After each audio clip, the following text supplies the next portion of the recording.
Hello everyone. చాలామంది students ఏదైనా difficult topic అనిపించినప్పుడు ఆ టాపిక్ని కంప్లీట్గా వదిలేయడం జరుగుతుంది. అసలు ఆ చాప్టర్ మీద ఫోకసే పెట్టరు. సో అలాంటి వాళ్ళకి ఒక చిన్న టిప్. మీకు ఏదైనా టాపిక్ డిఫికల్ట్ అనిపించినప్పుడు, టఫ్గా అనిపించినప్పుడు ఫస్ట్ స్లోగా చదవడం స్టార్ట్ చేయాలి. సెకండ్ వన్, మీరు బేసిక్స్ అండర్స్టాండ్ చేసుకోవాలి. ఆటోమేటిక్గా you will realise that chapter will be easy.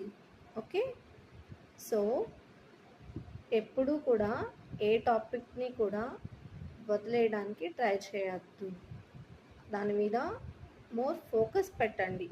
ఒక 4-5 టైమ్స్ దాని మీద మీరు ఫోకస్ పెడితే ఆటోమేటిక్గా రిమైనింగ్ చాప్టర్స్ లాగా ఆ చాప్టర్ కూడా ఈజీగా ఉంటుంది.